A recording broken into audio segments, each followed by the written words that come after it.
Hi, everybody. Welcome to a very special episode of Games My Mom Found. I am Mike Albertin. And who is with me tonight?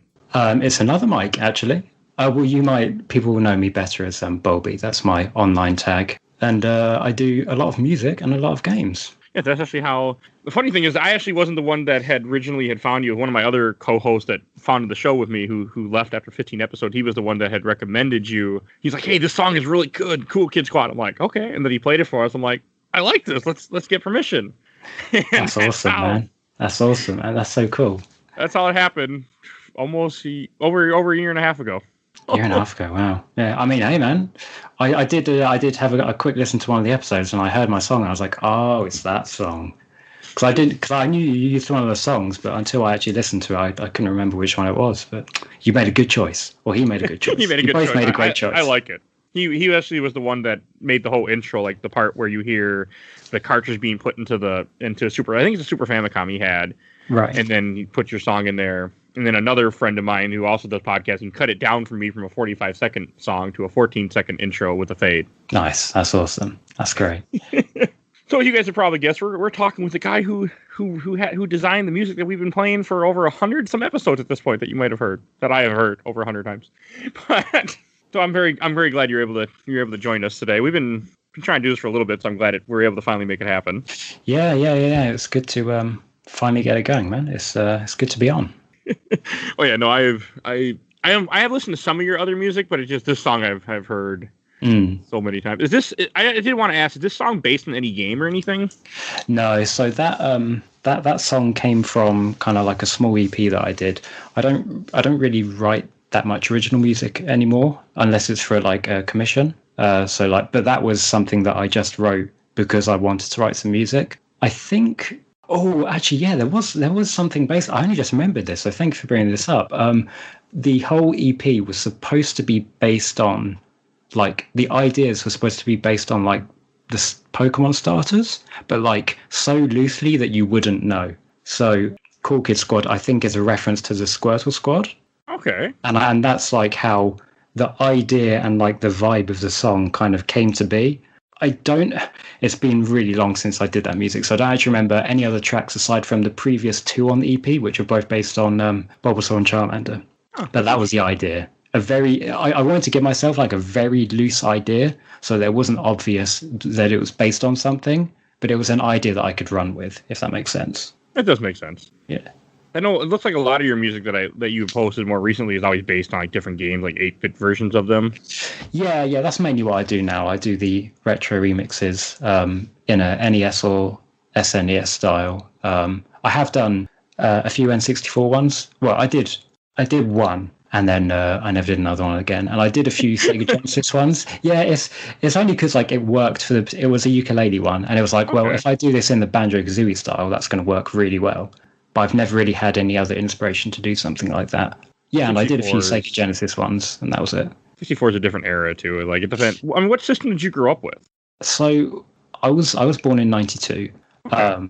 And I've had all the consoles starting with the NES. But I don't remember it too well. But I'm assuming we were very delayed with how we got them, because in '92 the Super Nintendo came out, if I'm remembering that correctly. But you're close to it, if not. I can't remember exactly. Yeah, so like as far as I'm aware, from as far as memory will take me back, we only had an NES, and then we got a Super Nintendo, and then we got an N64, and then I think GameCube was the first one I got on release. Because I think I'm old enough to remember that. I don't think we got N64 on release, but yeah, I've had them all. Just started like kind of delayed. And you're right, it was 92 in UK, 1991 in North America. Mm-hmm. Right, yeah. Which is strange because like most people my age would probably have started with Super Nintendo and then kind of, never played NES, right? But no, yeah. Started all the way back. Because I was born in 87, I played very little NES, but I have I don't have that connection for it. The first game I can remember is somebody playing the original Zelda at a neighbor's house, very, very little, but he didn't care about it. He cared about playing X-Men on Genesis. And that's like my very first video game memory, but I grew up with the Super Nintendo, and that's always been the system that means the most to me. Yeah. That's the thing with me as well, is I can, as far as the NES goes, I think I can only really remember, I've got one kind of like photographic memory that I have of playing Super Mario 3. And I remember other games, but like I don't have like an actual memory of them. I just know that we had them. But my I think N64 was it was at an age where I was more, what's the word? Impressionable, right? Yeah. So N64 is kind of my era of games that I enjoyed the most, I think. Because I do like SNES games. NES games, I actually, for me, they're mainly games like I play like 20 minutes and it's like, okay, I get it. Yeah. And like, that's it. Unless it's like, Mario 3 or Mega Man 2 or something like that. Yeah, but everything else, because recently I tried to go through my back catalogue and, I played, what is it? I played Darkwing Duck for like 20 minutes and I was like, all right, I get it. I just couldn't be bothered to play the rest of it. So it's like that kind of like console for me, Oh, we covered that in the show not too long ago. That game is so freaking tough. Yeah. I think I do remember I kind of stopped playing because it was like, I can't remember if it was hard or just annoying, but maybe it was both. I just got to a point and I was like, okay, I get what this game is. It's just, it's a Capcom side scroller, and that was it. So, I kind of just left it. Yeah, no, NES takes a certain type of, like, just the games were made extra hard at that time so you wouldn't be able to beat it in a rental, and sometimes it really shows. That's a game that is cheap at times. Yeah. I think that's probably why, like, I know a lot of people will say Mega Man 2 is hard, but, like, if you know the weapon order, I'd say that game is relatively, all right to go through in one sitting. And, I don't know, I think that's why it makes it a bit more memorable for me. Yeah, no, Mega Man 2 is, you are right. It's one of the easier ones because the weapons are good and it just has a different flow to it. Yeah. And Darkwing Duck does not have that flow. Right, exactly. Yeah. Absolutely. I forgot. I think we played it for episode 81 or 82. It wasn't very long ago and I hated it, but I also played it wrong. Oh, right, really? But there was a boss fight where you're supposed to do a particular thing, and I didn't know that, and I did the boss fight a very hard way, and I realized it was something real simple you're supposed to do that makes them much, much easier. Oh, I see. But it's that time. Yeah. Oh, well. That's why you had the whole playground thing and everything where people would, talk about a game, and so it makes sense. But I did want to ask you, where did the name Bulby came from? Well, I've got a short answer and a long answer.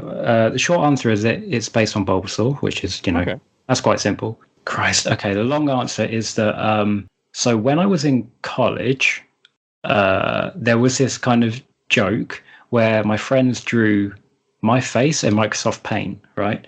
And it's a weird story, but like, anyway, the way that the face looked was so perfect because like it encapsulated my complete lack of emotion, like as a person.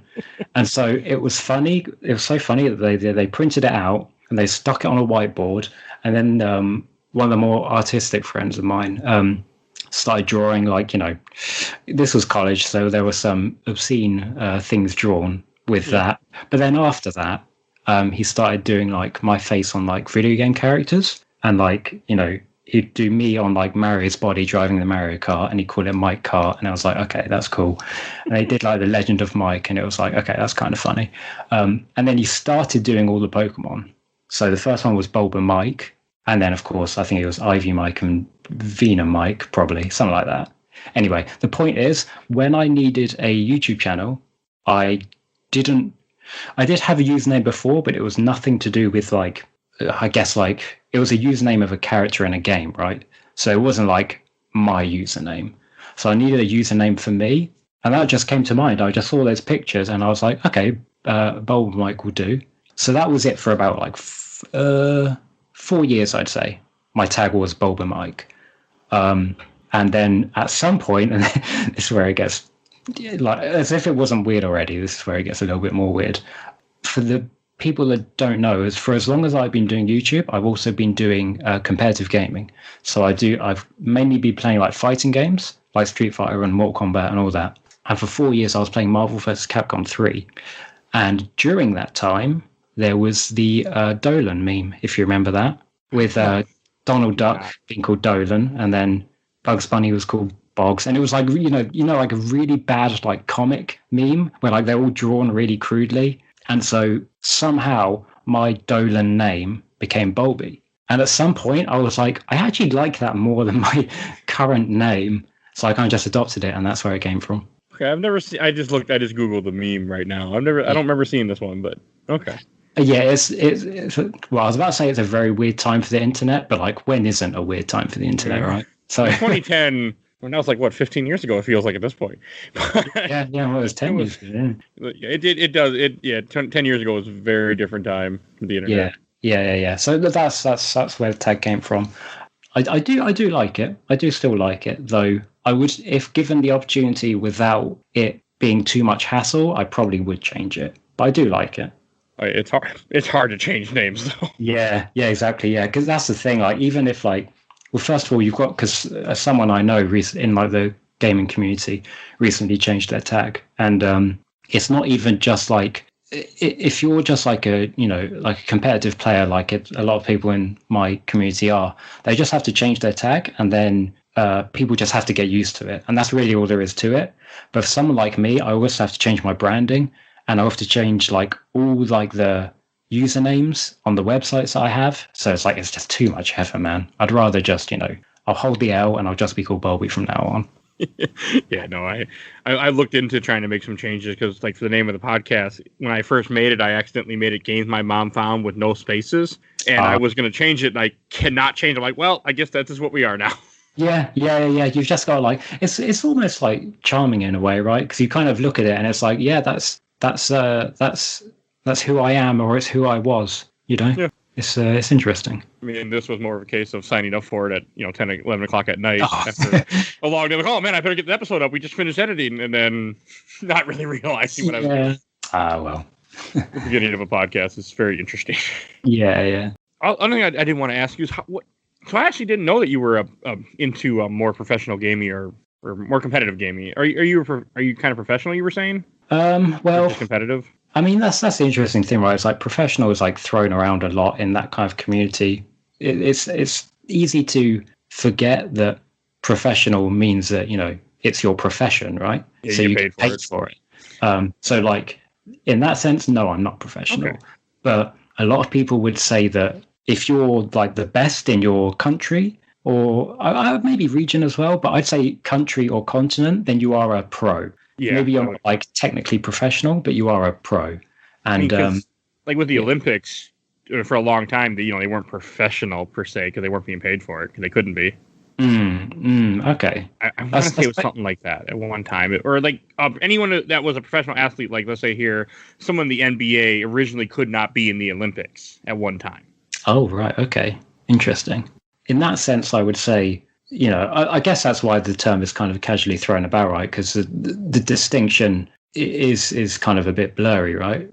So I would say in that sense, I am pro. Okay. But I'm not getting like a monthly salary for it. I think that's the best way to put it. Okay. What games do you play? Or you said Mortal Kombat and also like Smash Brothers, it looks like? Yeah, well, I could quickly run through the history if you wanted of what I've played. At the moment, it's just Smash Ultimate, because that's the only game I'm interested in at the moment. I have looked at the other ones, like Street Fighter V, Mortal Kombat, 11, and a few other ones floating around, but they don't really interest me. So it's just Smash Ultimate at the moment. And like I said, I think I said this, I started doing that when I started the YouTube channel. So I've been doing both my main hobbies for the same amount of time, which is, I guess, now coming up to 10 years. Nice. Yeah. So very, very brief and quick history rundown. I played Super Street Fighter 4 for 2 months. I played Marvel 3 for 4 years. During that time, I played Injustice, which was the DC Comics fighting game.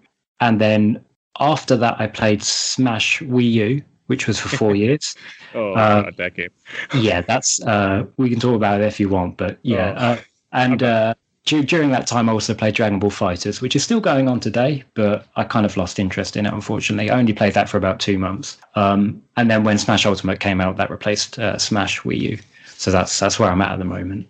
I haven't played Smash Ultimate, but I know I just didn't care for the Wii version very much, and I barely played it back in the day when it came out, and I remember just like, this wasn't Melee. This isn't my Smash. Yeah. I mean, a lot of people do still. That was definitely a big point in the community. Is that I wasn't around for when people played Brawl competitively, and I'll be honest with you, I don't know how people did, but I don't think. From what I've never been in the scene, but just from all the podcasts and everything and the information I listened to, it didn't last long. If I want to say, I want to say people went right back to Melee pretty quick. I feel like the majority of people did, but the scene did last until Smash 4 came out. Smash for Wii U. This is Smash 4 for short, so I'm just going to call it that. Yeah, that's fine. What was I saying? Oh, yeah. So there was that big divide between Melee and Brawl. That divide continued into 4, but it kind of got a little bit closer together.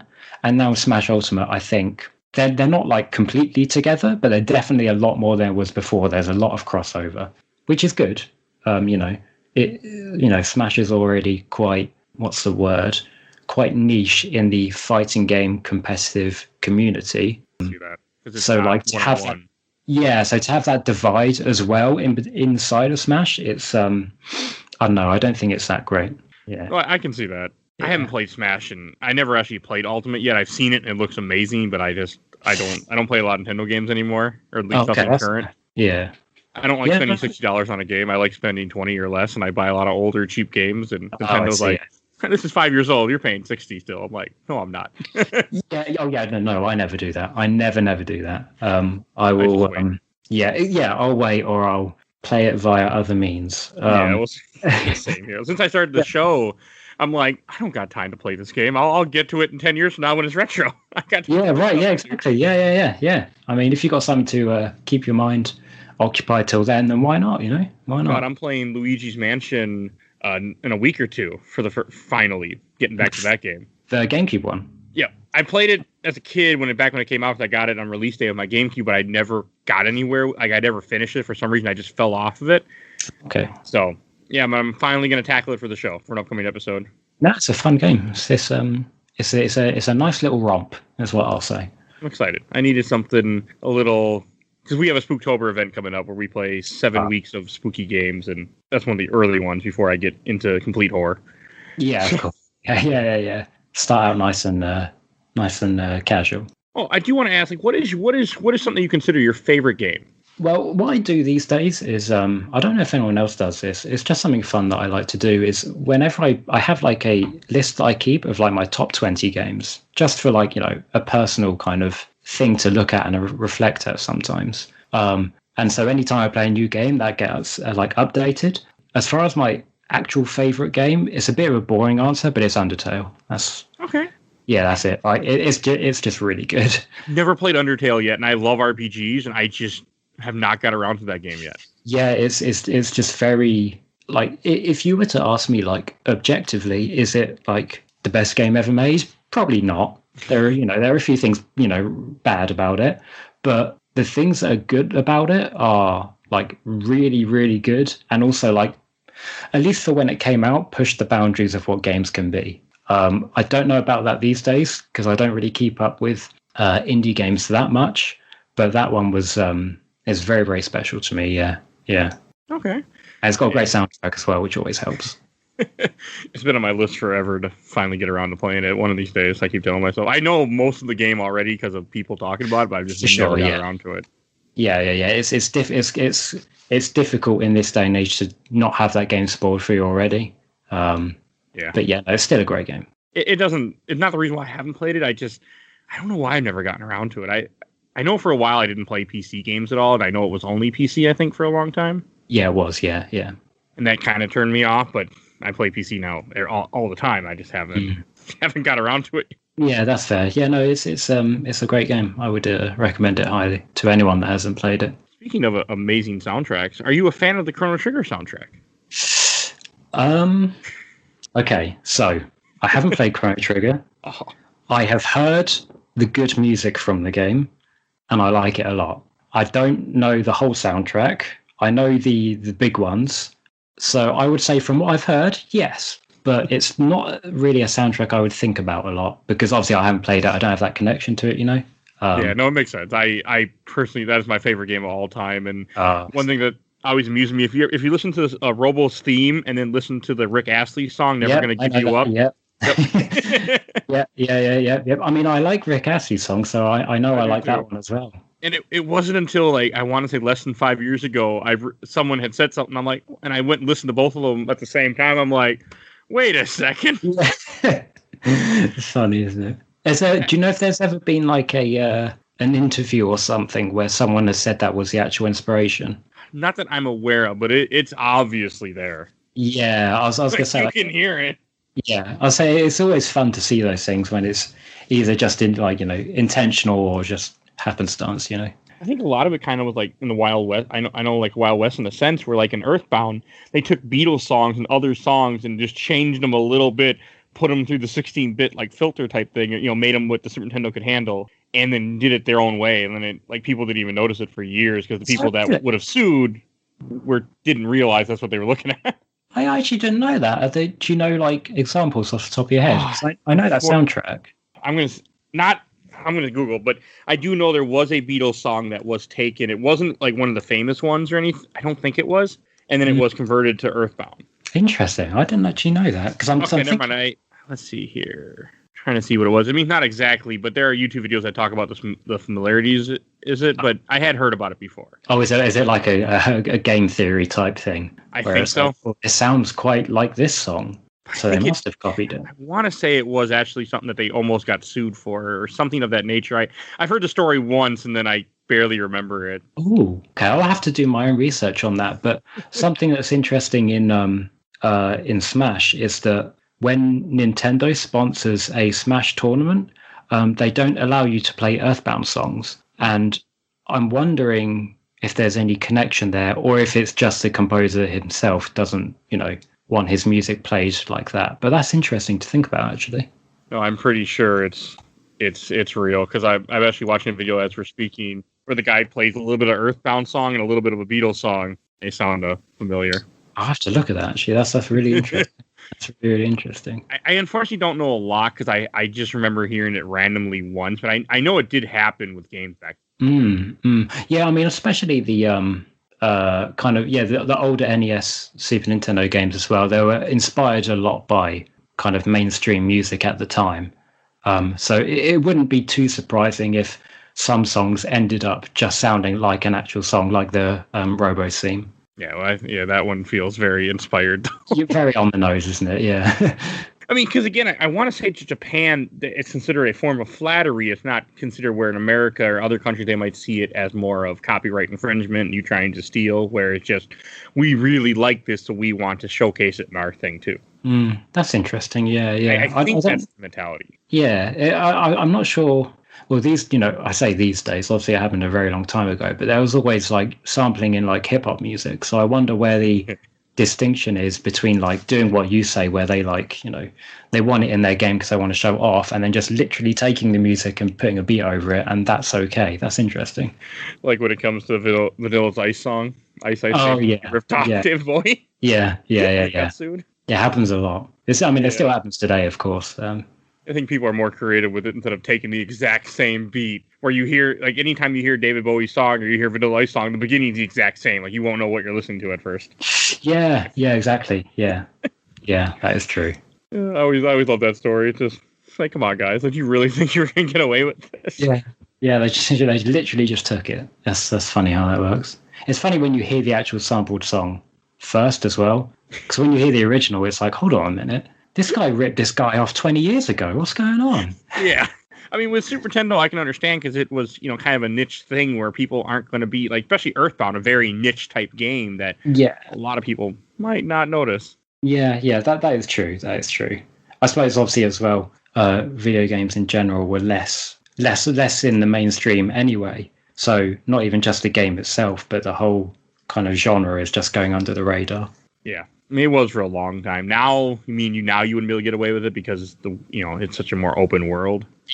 Yeah. Although that is actually, I'll just touch on this briefly. Something about Undertale is that it uses some Super Nintendo sound fonts, which are kind of like the library of instruments that the game's used. So Undertale uses a lot of Mega Man X instruments in the soundtrack, which, as far as I was aware, was illegal. Now, I don't know if that's true or not, but I have been told that if you commercially use existing sound fonts, you may have to pay some sort of royalty, or you must have to owe something. But Undertale has gone on like untouched, so that's very interesting. I know, like with podcasts, that's why we don't like some podcasts will play people's music. I will not, because I know that if I ever get big enough, that will become an issue.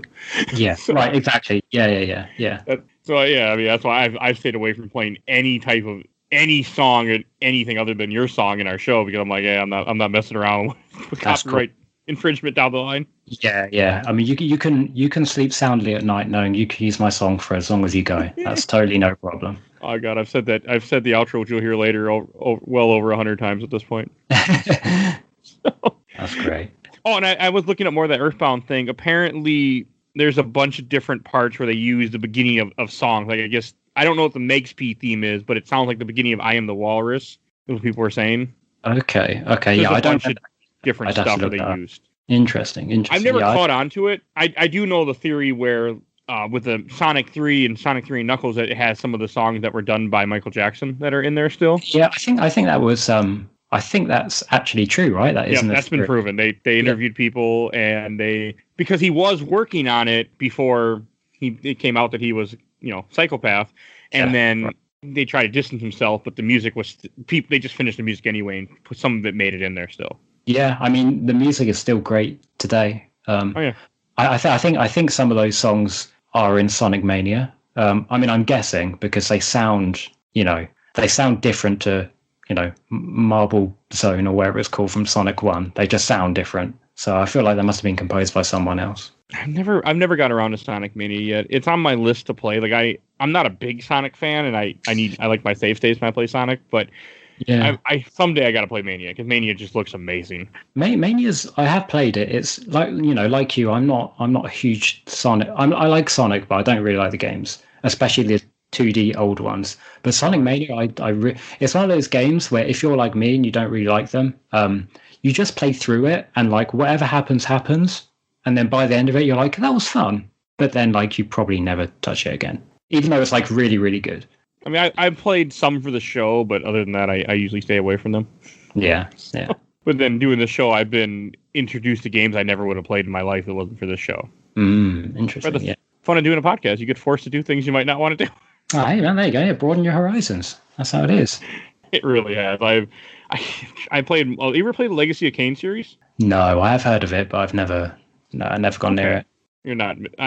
That's a series I never played until the show, and we covered 3 of the 4 games so far, and it's an interesting series. Interesting. Okay. I don't know. It doesn't run on Steam very well, but okay, that's probably grounds. Yeah, that was an issue. I'll give that one a pass. One of the games, Soul Reaver 2, I couldn't get it to run on a PS2 emulator, and I couldn't get the Steam copy to run either. I'm like, well, that's just it. I'm like, I'm not going out and buying a copy and putting on my PS2. So yeah. That's way too much. Oh, but I did want to ask you, what is some of your favorite kinds of music? Like in general? Yeah, just in general. Anything. It doesn't have to be game related, just music. Well, that's an interesting question for me to answer because, like, as a musician for most of my life, I appreciate all kinds of music. So for me to say like what's my favorite, I don't really have a favorite. Like all I have are like genres like I won't listen to, which are the extremes, So like if there's I like rock, I like heavy rock, I like some heavy metal, but if it goes just a bit further than that, I'm not really a fan.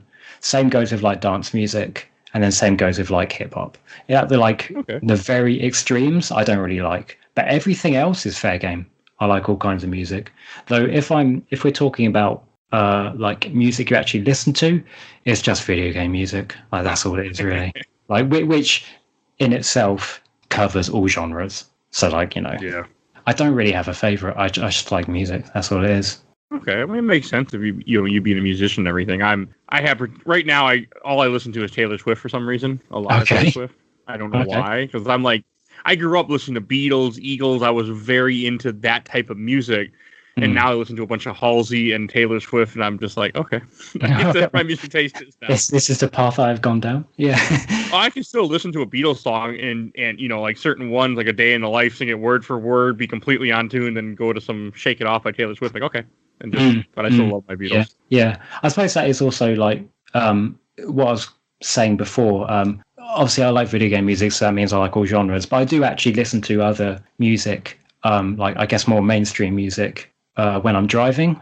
I don't really listen to it like anywhere else, but I've got a car playlist, and I'll have like I'll have indie rock, I'll have hip hop, I'll have heavy metal, I'll have a little bit of classical, maybe stuff like that. Makes sense. Yeah. I don't know. It got me thinking about Beatles since we're reading about the Earthbound things we've been talking. Just like, I really like that song, Day in the Life. I love that song. They had a lot of great songs. Yes, they did. And that's another thing. I someday want to go to Britain because I want to see some of the areas that they were at, just to be able to see them. Yeah, it's a very big like tourist thing for people coming to London. Yeah, for sure. It's one of those things. Someday, if I ever get the chance, that's something I would do. Because they really, when I was young in high school and stuff, it was something I listened to all the time. That's when I really discovered their music and I was introduced to it. I mean, I was born in '87, so it wasn't like they weren't newer at that time. Yeah, right. Yeah. No, I had a friend growing up who was really into the Beatles, even at our age. So I was kind of exposed to a lot of their music as well. I do enjoy it. I do enjoy it a lot. I was actually just before this podcast started, I was for some reason I had "Here Comes the Sun" on, and it's a great song. Yes, it is. I actually vaguely remember the day George Harrison died. I was on a bus and someone's like, "Oh, George Harrison just died." I'm like, and I vaguely knew who he was at the time. What year was that? I was in middle school is all I can remember, but I don't remember the year. I know it was brain cancer that he died from.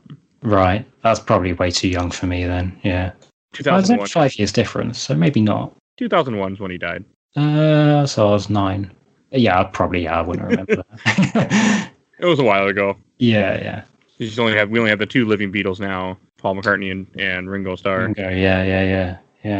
So speaking of other like video game music, unfortunately for me, the only ones that really stick out are stuff from like Super Nintendo, because that's just what I remember. Now I unfortunately play so many games now with stuff I don't listen to the music, or I just don't care as much. Yeah. But were you ever a fan of like the Final Fantasy games? So I never played a Final Fantasy until 7 came to the Switch. That was the first time I've ever played one. It is the last time I've ever played one. I was planning on trying because I think they put 8 and 9, or maybe it was 10 on the Switch as well. Okay, yeah. But I don't know. I just never got around to it. I think 7 has that. It kind of transcends its series, right? So it's kind of one of like the greatest games of all time. Yeah. So that's why I wanted to. Well, the general consensus, I'll say. No, you are right. I'm a fan. 6 is my personal favorite, and I think one of the best games ever. I think 7 is way overrated. So that's all. Yeah. I mean, that's why I played it, because literally everyone else on the earth aside of me had played it. So I was like, okay, I should probably do this.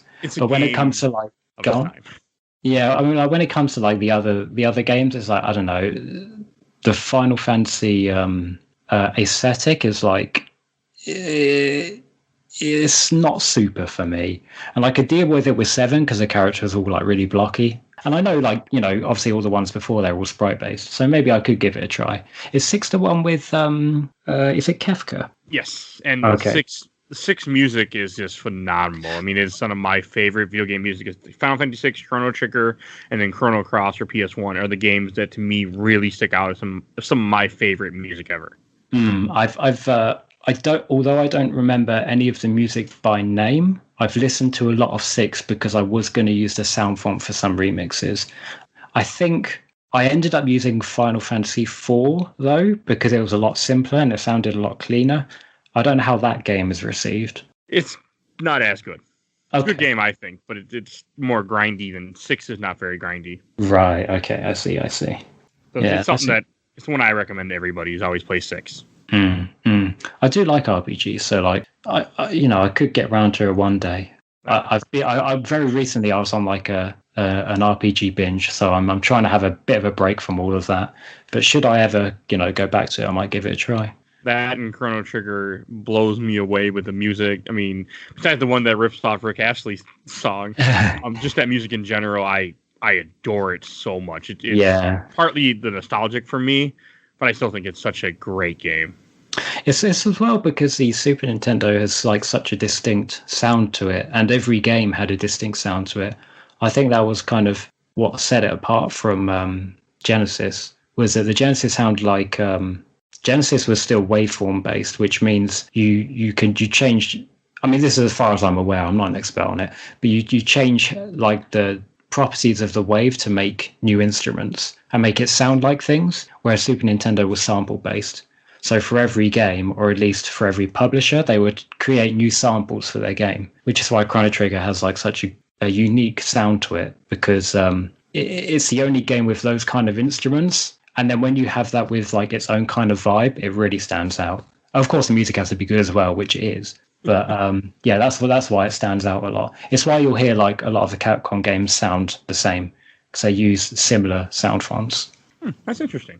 I have noticed that, but I never really thought much about it because my brain doesn't think about music that much. So it's very interesting to hear more. That's fair. Yeah, I remember the first time because Mega Man X was one of my games growing up. I love that game, and the soundtrack's amazing as well. And then later in my adult years, I heard the soundtrack for Goof Troop, and I was like, hold on a moment, it sounds a lot like Mega Man X. And like, of course, Capcom made it, so yeah, of course it does. Yeah. Another question I did want to ask you is, what inspires you to make music? Well, part of that is obviously just being a musician all my life. Music is what I do, so that's like I guess the foundation of the inspiration. These days, it's more so. I'd say, well, when I started the YouTube channel, I just wanted to do like something with my life, whether or not it was, going to have a big impact or not. It's like whatever. I just needed like order. I just wanted to work on stuff while I was at university, and I like music and I like games, so I combined that together. So these days, I feel like the reason I carry on doing it is just because I enjoy it, people enjoy it, and it doesn't really get much more complex than that, really. If I was still doing it and I was getting like 2 views per video, it'd be like, okay, this is a bit of a waste of time, but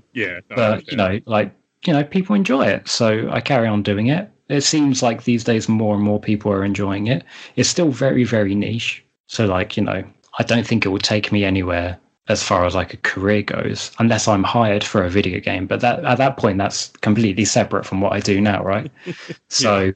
That's kind of like the main reason. It's just I enjoy it, people enjoy it, it gives me something to do, and there is some kind of like reward for doing it. So it's and like I say, I do that alongside my gaming. Unfortunately, I can't do the gaming right now because of COVID and all that. Yeah. But those 2 things together have given me 2 very different hobbies to do, both of which, like in the end, might have some sort of like financial or creative reward, if that makes sense.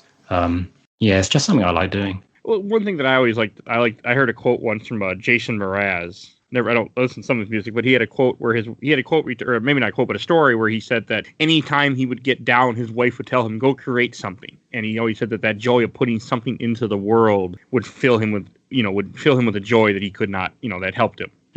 Yeah, I mean, I do agree with that. Yeah, it also just gives you like I said, it focuses your mind and gives you order. Like you're focusing on a goal, which isn't necessarily to make something good or something that might be bad, but it's just to make something. And you're putting your own mark. Yeah. It's interesting to see what you as an individual can come up with, and then after that, it's like, okay, how can I improve? And unfortunately, a lot of people fall into the trap where they give up because they're not good at it. But if you can change that and flip it to a more positive mindset, you just get into this flow of continuously wanting to improve at what you do. That's another reason why I do it, is because I know I'll never be as good as I want to be with it, which always gives me a reason to do it because I can always improve.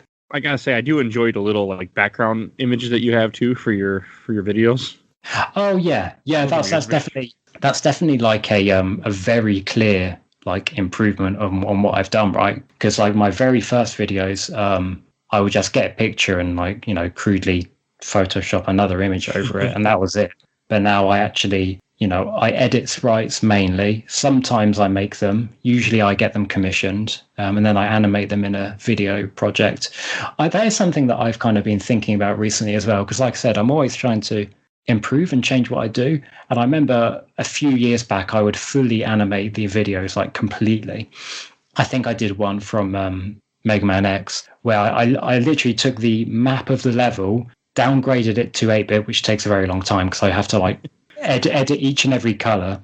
And then I literally had footage of Mega Man playing through the entire, well, not the entire level. I remember it was like half of the level, but that took a really, really long time. And I remember another musician on YouTube, he kind of said to me, it's like, people come to your channel for the music, so don't spend too much on the visuals. So that's why you'll see these days I usually I still animate the videos, but they're more so a very easily loopable thing that's kind of designed to get the attention. And then you're like, okay, so now I can open up another tab and do something while I listen to this song. Which is what a lot of people do. Yeah. I would hope they would, because if I did animate the entire thing and no one was watching it, I'd be very upset. So that's what I heard with YouTube. Like, there's a lot of podcasts that are on YouTube. We are not yet, unfortunately, because I haven't done it. But I know that's what a lot of people do. Yeah. They'll usually just have either a static image or like a small animated thing. That's what I go for, the kind of the small animated thing. They might have some sort of, like the remix I just did, the Kirby one. It's got very... The intro that it has was relatively time consuming, but then it goes into like a loopable thing that I can just copy and paste, and then people can listen to the music, and that's it. I personally think that's the best way I can do my work. But if it's not that, it's just a still image. Yeah, still looks cool because you rearrange the sprites and you make it interesting. Yeah, that's true. Yeah, that's what I did, previously. And sometimes I do wonder if would I get the same views if I just did that? Or even more importantly, would I still be happy with the outcome of the project if I still did that? So I'm always kind of thinking about how I should go ahead with changing up. It's been a while since I've done any major changes, but I'm sure that time will come again soon. Yeah, I mean, that's normal creativity. I feel like, we get bored where we're at, and then we want to challenge ourselves to do more. Yeah, that's true. That's very, very true. Yeah. There's been plenty of that on my channel over the years, for sure. Yeah, I definitely, because we've been talking, and even in general, I've flipped through a bunch of your different videos that I've seen before since we first, got your music on the show. I definitely do like it. Well, again, it hits that itch of that, that 8-bit, 16-bits that I just love. Yeah. But yeah, that's the thing. Like I said earlier, it's very niche, but there is, people do like hearing it, so that's why I carry on doing it. There have been a lot of great people coming up as well, though, who have been doing the same thing, which I'm it's very nice to see. Because I don't obviously, I wasn't the only one doing it when I started. I was inspired by people who were doing it already, but I feel like for some reason I have, at least from like subscribers, I have the most in general, and I don't know why that is, but it's interesting to see people doing it in this day and age. Like, I don't know how long ago these guys started, but they started after me, and now they're kind of like growing their brand and their community, and it's really cool to see. It's also depends. I mean, for a lot of things, I feel like it also a big variance is when you started. And also how many people stick with it. Like, I'm sure it's the same thing with podcasts, where I know like 50, I think it's 75% of people who start podcasts don't make it to episode 25. So it's probably the same thing with YouTube video. People just kind of fall off too. Yeah, that's interesting. Yeah, it's also like, say, that perspective with the viewer as well. Because I've got, at the time of this recording this podcast, I've got 89,000 subs, but I usually only get like 4,000 views per video, right? So, and I presume that's because I've been doing it for 10 years, and that 89,000 is spread over a 10-year period. Not everyone's going to be watching because they're not on YouTube, and then they're not going to be watching because they might not like the song, or they might not know the game that it's from. So there are definitely people on YouTube that do 8-bit work that get a ton more views than me, and I'm very happy for them. They just don't, they need to, once their sub count goes over mine, then they can take it. It's all the marketing joys and how much you put into it too, like money wise sometimes. Yeah. I have been making more of an effort to, I don't know if marketing is the right term, but I guess it is really just kind of like optimizing how I present myself. It's fun, actually. It's fun to do that kind of stuff, but sometimes when it's at the cost of like your own well-being, it's like, okay, let's chill for a bit. Like for me, I do a lot of just posting on Facebook, posting in groups, and doing my best to spread my brand in a sense, and also conduct myself in a certain way where I keep certain comments to myself that I would say normally. I'm like, no, we're not going to say that because that might affect people who might listen to the show. Yep, that's true. Yeah, I feel that way as well. It's difficult to find. Yeah. It's difficult to find that balance because you don't want to. I don't know how you feel, but I don't want to get to that point where I'm overselling myself. Like what I do these days is when I make a remix, I have a teaser picture the day before, and then I'll post on Twitter the day that it comes out, and I'll post on Facebook, and that's all I do. And because I feel like, I don't know, like, because it does work, but I feel like if you're constantly sharing your own work, like every single day, it can get a bit tiresome for people to see, you know? Yeah. So finding that balance is really interesting. You got to do it. Like for me, I go in different places where people don't know who I am and share different work. You're right, yeah. So that way I'm hitting different audiences. I've learned the same thing. Like if I do the same thing too much, you'll annoy the hell out of people. Yeah. I did that in the beginning, actually, when because I think the thing that kind of kicked my channel off at the start was I did Marvel 3. All the characters in Marvel vs. Capcom 3 have their own theme, so I did remixes of every single one, and those got shared on like fighting game websites a lot. And one of those was because I actually went to the website itself and I said, hey, check this out, this thing that I did. I don't really do that anymore, but there's no denying that did help. So I do think that can work for a lot of people, and it is a good thing to do. But don't like oversell yourself. I think that's... Yeah, no, I've cooled down a little bit. Partly I've been just too busy, but yeah. I know exactly what you mean. Yeah, it's hard, man. It's hard. You also get the Games My Mom Found bump now, because we've been mentioning you for over here. There it is. Absolutely. Hey, there's been over at the time of this recording like 33,000 downloads of the show. So people have heard your music and heard me say your name. So that's great. Yeah. And I'm sure it has helped a lot. Thank you very much. It's very kind of you.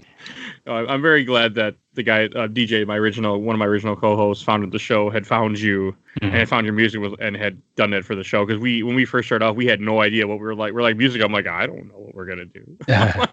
Yeah, it's funny that it's that song as well, because that EP that I did, I kind of just put it out there, and like I said, I haven't done anything since. So it is cool to see that one of the songs is still alive and being used for something. It's good.